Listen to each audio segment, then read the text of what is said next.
everyone. I'm Dr. Yosefa Fogel-Rubel, and this is One-on-One Women Talk Torah, a series brought to you by Matan Women's Institute for Torah Study.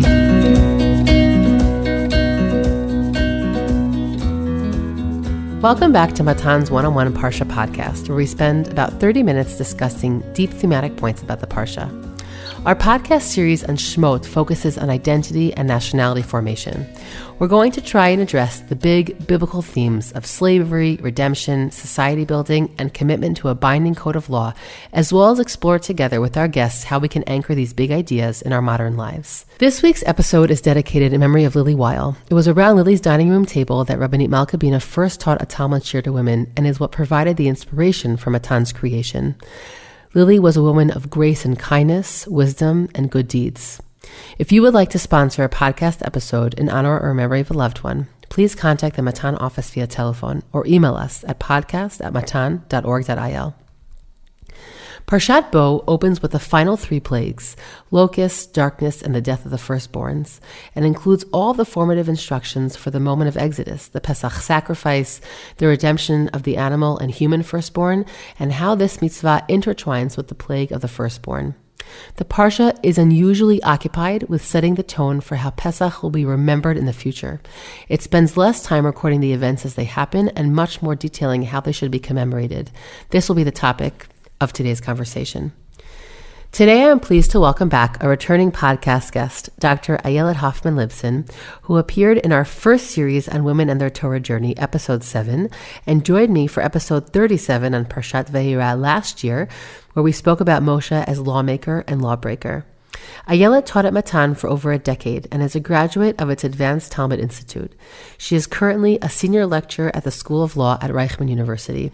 She is the author of Law and Self-Knowledge in the Talmud, which came out in 2018.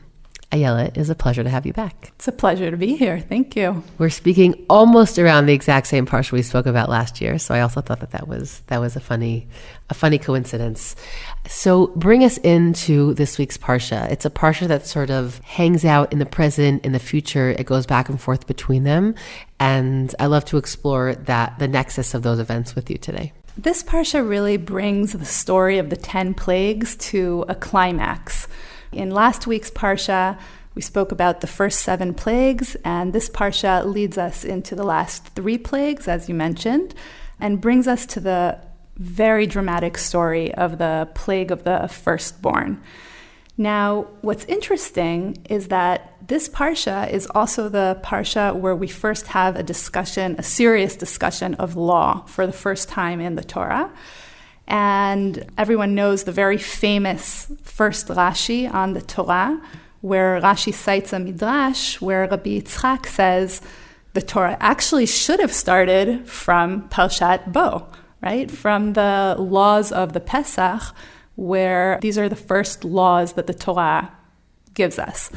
So that midrash by Rabbi Yitzchak is actually presenting an idea or a question which suggests that the Torah is a book of law, that's its primary goal. But of course, the answer that's given there in the Midrash and that Rashi cites is that it's not only a book of law. There's also a purpose to the narrative that's given throughout all of the book of Genesis. And I think that this parasha really embodies that dichotomy or that tension between law and narrative, because what we see in our parasha is that actually the parasha goes back and forth between law and narrative. That it's talking about the story of the 10 plagues and, almost climaxing with the exodus from Egypt. And at the same time, it's also talking about the laws and what are the laws that need to take place at that moment in Mitzrayim, and also what are the laws that are going to become part of Jewish ritual for eternity. I'll also just add that this is a tension that exists in many places. It's just extremely highlighted in next week's parsha. If you think back to an example we actually spoke about in a previous episode about the Gid HaNasheh, okay? Mm-hmm. You have a narrative there where Yaakov fights this Ish and he comes out limping. And then we have a pasuk which says, and this is why we don't eat the Gid HaNasheh. That's a very small version of where we'll see the intertwining of law and narrative. In general, this is a big question in scholarship, how to understand the intertwining. Sometimes we also have laws and narratives which are in dialogue with each other, even though they're not appearing in the same place. Here, it's so unique because they're right next to each other, placed in the prakim. But we have other cases where, attempted fratricide in Sefer Breshit, and then laws about fratricide in the book of Dvarim. And so in those cases, we purposefully line up those texts to see what the relationship is between them. Sometimes the actual circumstance of narrative provides a much broader context than the law can provide. Sometimes the law clearly draws from the language of those cases of narrative. So this is a whole field in and of itself. I'll also just add, anybody interested in this topic, Pamela Barmash has a great book about it. The first, I believe, to really pioneer this kind of research in the modern academic setting was David Daub, if I'm saying his name correctly. It's Daubi. Daubi. Yes, there's an E at the end. I just never knew what to do with it. So these are really important topics, but in our parsha, it's just, you can't avoid it because they're placed up against each other. So we're sort of constantly trying to figure out what's borrowing from what's feeding off of what, and I'm sure we'll get more into that in today's conversation. Mm-hmm. Yeah, so if we look at the structure of the parasha, chapter 11 describes Hashem's instructions to Moshe about the firstborn plague. And then Moshe indeed delivers those instructions to the people, or so it seems. But then the narrative stops. And for the first 20 psukim of chapter 12, then we have the laws, we have a legal section. And then in verse 21, the narrative continues with Moshe's instructions to the people of Israel to cover their doorposts with blood so as to protect themselves. And then we hear the story of the plague of the firstborn and how the Egyptians respond. And then if we look at what's going on in the interim, what happens in that break between the two parts of the narrative, we have that first legal section. This section describes the laws of Korban Pesach, but the legal section is also truncated, right? So the legal section is also broken up into two parts. So verse 21 continues with the narrative, and then the legal section is picked up again towards the end of the chapter in verse 43 with the laws starting with Zot Chukat HaPesach. These are the laws of the Pesach, which focus on who can participate in the Korban Pesach, who's in and who's out, right? You have to be circumcised. Slaves and Gerim can participate, but they have to be in some way part of the community of Israel. So actually what we see here in these two chapters is a structure of narrative law, going really very, very strongly back and forth. And as you say, this is much more of a dramatic juxtaposition than in other places in the Torah, which really raises the question of, why is this happening here? And also, I think, based on that famous first Rashi, which is kind of pointing to this parasha as the first developed mode of law, it's also telling us something significant about law in general in the Tanakh, that, there is no such thing as just a law book. Law always comes in the context of narratives, and narratives are really what provide the theology, what provide the culture, what provide the values and the context in which you can understand the law. Law never stands on its own. And in contrast to modern law books, which do try to kind of, sterilize law and say, okay, this is the law, we're taking it out of all context. You can open up this book and know exactly what the law is.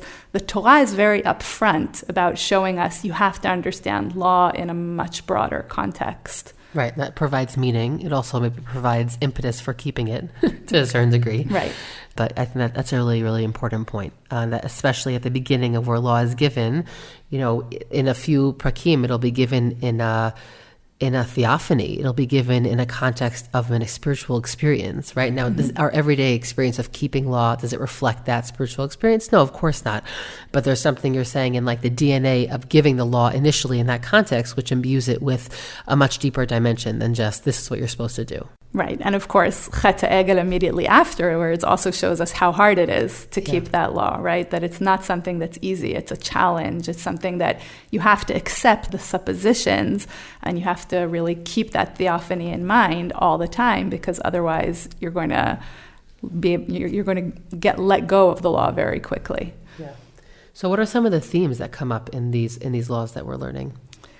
So the laws are really about the Pesach, and how to bring the Korban Pesach. And what I think is very interesting here is that we see very strongly the idea of the family, and even more specifically, the home. The word bait is one of the most prevalent words in this parasha. It appears in chapter 12 18 times. Wow. And interestingly, I think it's also really contrasting two different ideas of the bait, because twice the word bait appears in the phrase Beit Avadim, so it's describing Mitzrayim. The house of bondage. Right, and all the other times it's discussing basically the Korban Pesach, and it's talking either about the home as a physical structure of the Bnei Israel, or as a family, Beit Avot.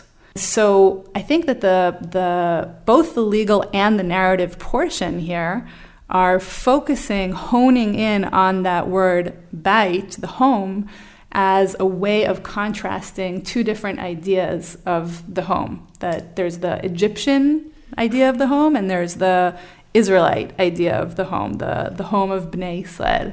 And that's something that's, recurrent throughout this parasha.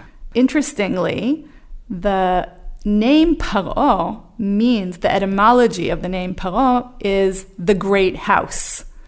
So it's not just, by coincidence that the Torah is really focusing on this word. It's trying, as Bnei Israel are about to leave the place that has been their home for hundreds of years, the Torah is saying, there's the Egyptian idea of what is a home and what is a great home, and that's a certain set of values. And now we're going to juxtapose what is the Jewish home, right? What is the home of Bnei Israel? I think this also recalls the conversation we had last week with Dr. Yael Ziegler, where she also mentioned that Paro means great house. I think that one of the things that's being sort of toppled over here is this idea of the hierarchy. Because if Paro is sort of the head of the house, and he's the king who is also the god, here we have, I would say, a relatively democratic concept where every home, right, is its own kingdom, essentially. And every home has to perform these rituals. And so that, we've, discussed briefly in previous episode about how all the plagues sort of topple over a lot of the Egyptian theology. This is another one of those pieces where we're going to say, I don't need the Egyptian great house. We're all going to create that house, and we have a responsibility and even an obligation to have our individual homes be that great house. We can't just leave it to the leader. We have to all be responsible for the creation of that institution. Absolutely, right. We don't see like Moshe saying, okay, I'm going to instate myself as a replacement to Paro. He barely talks about himself in this parsha. By the way, this is the precedent for the fact that he doesn't appear in the Haggadah. I don't remember where I've read that, but in this parasha, he passes things on. He is nowhere near the centerpiece of anything that goes on, and that has to be nothing less than deliberate. He's here to midwife God's mission in the world and to bring us out, but he's nowhere near replacing Paro, right? If anything, we know that God will ultimately replace Paro, will be his servants, but Moshe keeps himself utterly in the background. And I think that there's also something that's very empowering about that when you think about Parashat Bo coming before Parashat Beshalach. Because, if you think about, all the plagues that have been going on, the darkness, the various plagues that have been, really causing a lot of chaos. And you could imagine the anger that's boiling up amongst the Egyptians and the Israelites just, cowering in their homes, boarding up the doors, worried about what's going on. And here the Torah is giving them something to do. It's giving them a ritual. It's giving them, the power to actually celebrate even before they leave in a way that is building them up from slaves to free people who can take control and power over their own destiny. Yeah, I think that's going to be a running question throughout these chapters of how we sort of go about making that transition. And the first one you're saying is, well, I'm going to make you all in charge of your own household. I'm going to give you all responsibilities and instructions. You're going to have to do them now. Even in this very tense moment before we're going to leave, you're going to have to really prepare and execute and involve everybody in your household. And that already is removing them from that subject mentality to being the arbiters of their own destiny, to being the subjects of their own lives, essentially. Right. Which I think is also, a very interesting point about religious law, right? That rather than being slaves to a human master who's telling them what to do, by giving the people of Israel law, Hashem is actually saying to them, you're set free from other people, and now you are avadai, right? You're my slaves. You're not the slaves of another person. And that actually manifests by taking care of your own law, of taking care of your destiny, of your lives, of your homes through performing the law.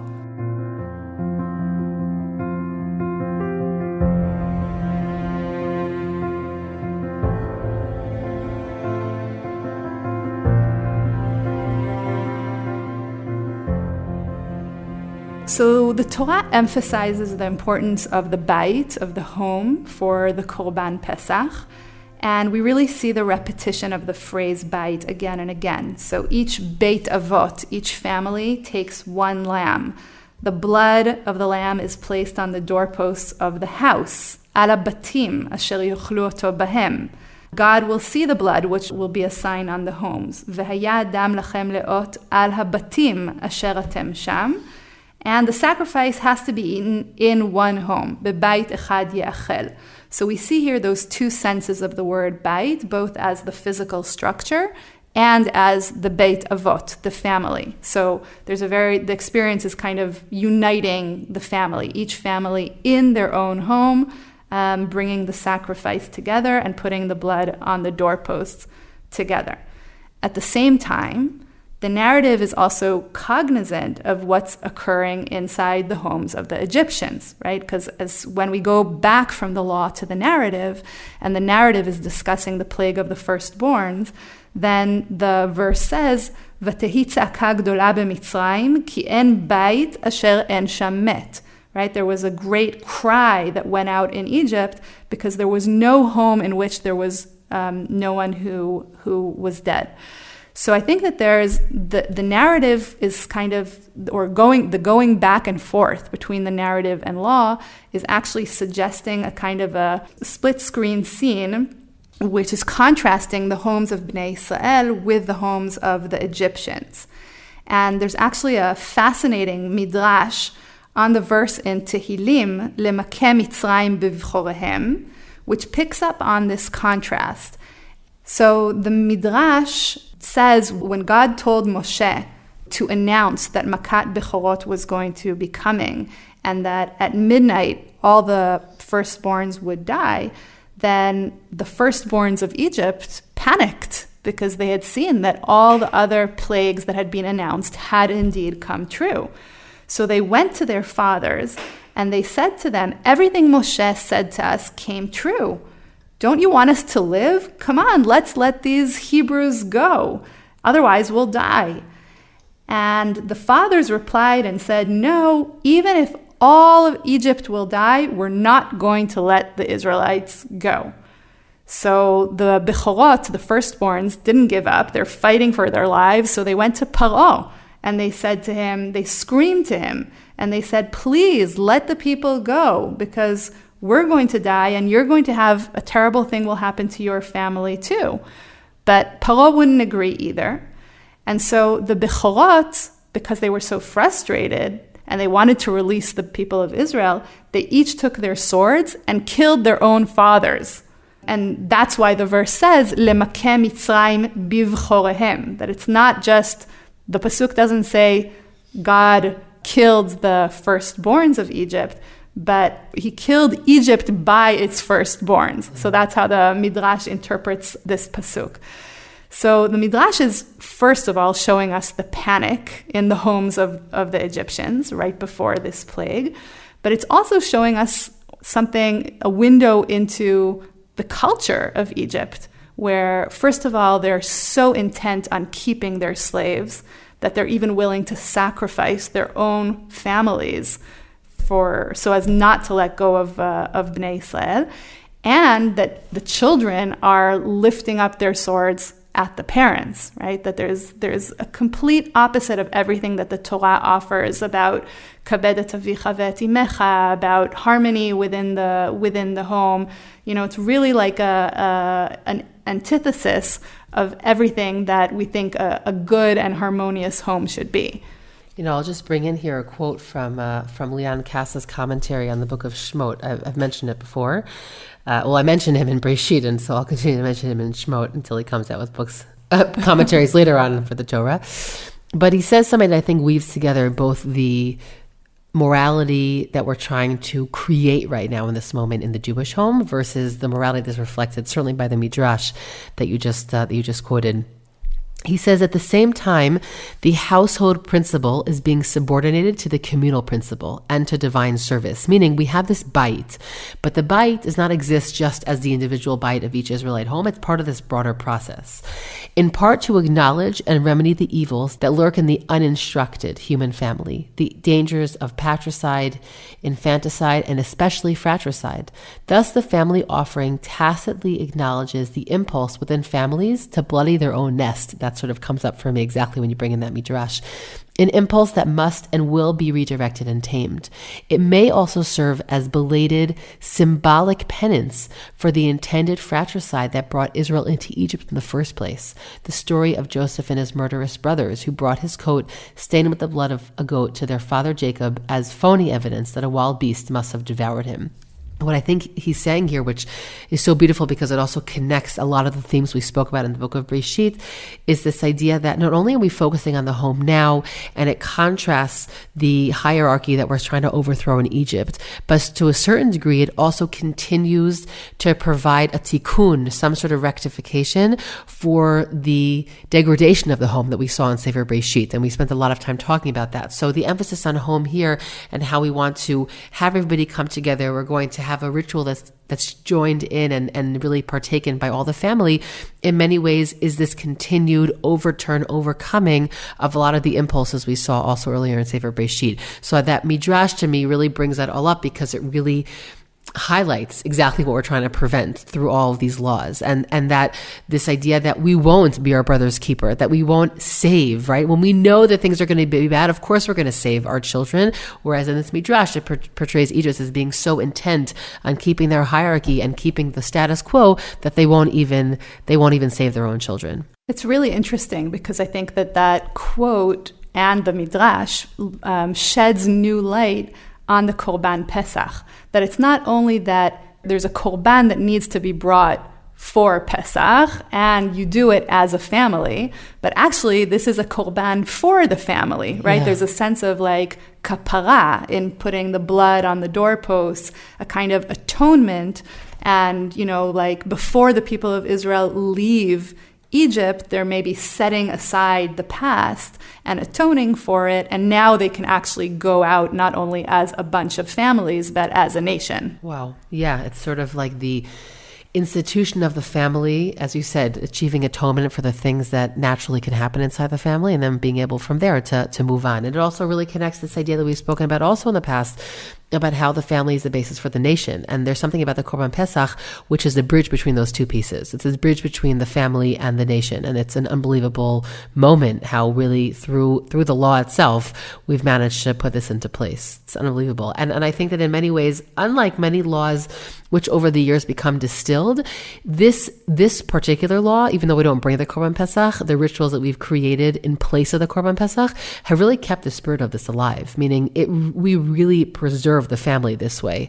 And it's such a central ritual of the family. And I think that that's also a very unique thing, that even throughout so many years of Galut, when we don't bring a sacrifice in the same way anymore, that we've managed to really preserve the spirit of what was intended all these years later. Yeah, I don't know if you know, but in Israel, I don't know how true this is of other diaspora communities, but in Israel, Seder Pesach is one of the Jewish practices that almost all Jews observe. Pesach and Brit Milah. So, it's like over 95% of Israeli Jews still do the Seder Pesach. I think what's interesting as we talk about these two different parts of the law that is the law for the specific time of Bnei Israel in Mitzrayim, and the law that's also on a much broader historical scale, right? We have the pasuk that says, "V'haya hayom hazeh lachem lezikaron." This day will be unto you a memory. V'chagotem oto chag leHashem ledorotechem. It will be a festival that you're going to celebrate for all generations, which is indeed what happened. And what's interesting is, what does the Torah emphasize as it's looking forward into the future, right? So Moshe doesn't focus on the present moment. He doesn't say, don't worry, we're going into the desert now, but everything will be okay. Or he doesn't even say, let's focus on the end of this journey, on the beauty of the land of Israel. Instead, he does two things. First of all, he speaks through the language of law, affirms the experience of Yetziat Mitzrayim through a ritual that's going to be observed again and again throughout the generations.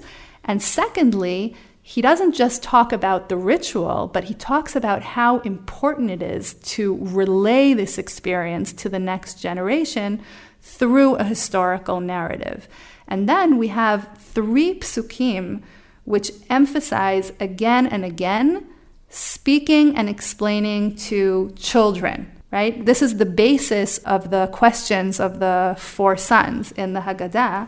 Exodus 12:26-27 says, "And when your children ask you, what do you mean by this rite? You shall say, etc., etc." And then later in chapter 13, in verse 8, "You shall explain to your child on that day, it is because of what the Lord did for me when I went free from Egypt." And again in verse 14, "And when in time to come your child asks you, saying, what does this mean? You shall say to him." And I think that this emphasis on the historical narrative that parents are relaying to their children from generation to generation really is a kind of explanation for the focus of the parasha on the home. Because the home isn't just a physical fortress which protects Bnei Israel from the destroyer who's attacking the firstborn. The home, we have to focus on what happens inside the home. The home is where identity is built. And how is identity built? It's built through memory and through cognizance of a national story. And, there's a lot of research that actually shows that children who are aware of their family narrative, who know where their grandparents came from and how their great-grandparents met, they have a much, much stronger sense of identity. And I think that that's exactly what we're seeing here in this story. I can't help but bring in Rabbi Sachs here. Here's a few pieces that I think are really significant. I'll bring you two really short quotes. He says, "Freedom needs 3 institutions: parenthood, education, and memory. So Jews become the people whose passion was education, whose citadels were schools, and whose heroes were teachers." Okay, another quote from a close by in his essay on the parsha: "Freedom is only possible in the long term if if you educate your child in your history. Freedom is not, as so many have thought, a matter of military victories or political structures alone. It involves habits of the heart, meaning it really just comes to buttresses the point that you've made, which is that the matter of education is not happenstance. It's not something that's secondary. It's actually central to this whole endeavor. The sacrifice itself or the rituals itself are kind of useless if we don't also talk about them and educate about them. The home itself has to become the center of that form of education. And I think that it's something I really think about with my own children, that, and I might have mentioned this before in the podcast, but I'm not great at telling story. I'm not great at telling stories about myself or about my family. I can say very honestly that I inherited that from my father, who also wasn't great at telling his own story, even though it was a fascinating one. And it's something that it's almost like a Jewish imperative, meaning we tell our national story and we're obligated to do it once a year. But it's much more than that. And whatever our personal style is, there's something here that is being said that you have to inculcate this as a habit of the way you function, because that's the only way that our people are going to take this event and make it be as foundational as it's supposed to be for us, for eternity. בכל דור ודור חייב אדם לראות את עצמו כאילו הוא יצא ממצרים, right? We all have that imperative to tell our own story. Exactly. And I think here obviously is laying the foundations for that idea. I want to just mention a little bit of the afterlife of this idea of the bait as central to the sacrifice of Pesach. Chazal take this idea of the bait and they replace it with the idea of a chavura, meaning a person doesn't have to bring the Korban Pesach with their own nuclear family, but you do have to bring the Korban Pesach with a group. And there are many, many, many halachot which reflect the idea that all of Am Yisrael are actually divided into chavurot, and you cannot eat the Pesach sacrifice on your own. You have to be part of a chavura, and the chavura has to consume the whole korban in one night. So you have to have a specific size of a chavura, which is approximately the size of a large family. So the idea of the chavura is not just an abstract concept, but it's actually a replication of the idea of the family and of the bait. And some of the laws really make this very, very clear. For example, if two chavurot are eating the Korban Pesach in one home, then each person has to be very careful to make eye contact only with their own chavura and not with the other chavura that could be, in the same room or across the hall, and really kind of retaining the intimacy of eating the Pesach as one group. At the same time, it's also clear that the chavura is representative of all of Am Yisrael. So there are certain halachot which discuss the Korban Pesach, which really give it a kind of a national brushstroke. And each chavura is a small representation of eating together with all of Klal Yisrael, basically. So I think that when we look back at the story of Pesach through those eyes, or at least how Chazal understood that idea, it's really bringing together these two levels, that you have the national identity, but national identity is built through the building blocks of small groups, of families, of people coming together as a small community, as a chavura. And in that sense, when the rabbis, in the wake of the destruction of the temple, created the Pesach Seder, and they joined the narrative relayed to the four sons based on the questions that we saw in chapter 12, together with a meal, a festive meal based on the sacrifice, also described in chapter 12, they weren't inventing a new ritual de novo, but rather they're drawing together two crucial elements of the home and creating the national story and memory as described in our parsha. This is such an important conversation because we really spent a lot of time thinking about the building blocks of the family in Sefer Breshit, and I've sort of promised that in these episodes we're going to speak about this transition, and this description and this study of these halachot has really delivered on that. We've really come to understand how we transition out of the family and onto the national scale. You've skipped ahead generations to the way the halacha develops eventually, but those, as you said, those building blocks exist in the description already in this week's parsha, where we have both the replacement of the Egyptian household for how the household we want to look is going to function, but that ultimately that provides the building blocks for how we'll create community, which is not a community just of our own family, but it's smaller groups of people from within the nation. So I think that it's really beautiful that in this week's parsha, we see that what is the piece that connects the family to the community that is slowly broadening? It's ritual, it's law, it's a sacrifice, which that piece is not something we have today, but we certainly have many rituals and law that are still in existence and going strong.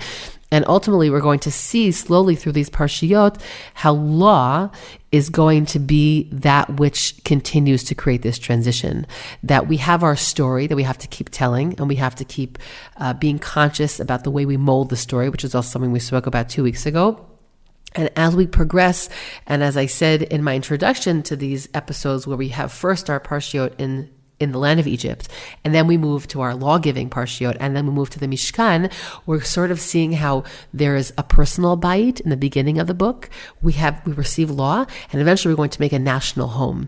And so the concept of home is going to continue throughout the entire book of Shemot, but it's going to take on different proportions as our circles of intimacy broaden out of the home and onto the national front. So thank you so much for this conversation. Thank you, Yosefa.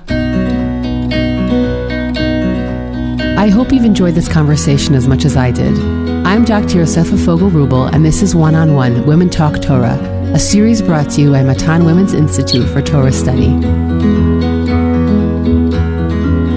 Please do One-on-One and Women's Torah Learning a small favor by sharing this podcast with family and friends so that we can reach new listeners. You can stream and download these episodes on Spotify, iTunes, Google Podcasts, SoundCloud, and Matan's website. Don't forget to leave us a 5-star review in the comments. Please send us any feedback at podcast@matan.org.il. That's podcast@matan.org.il. Thanks for listening, everyone.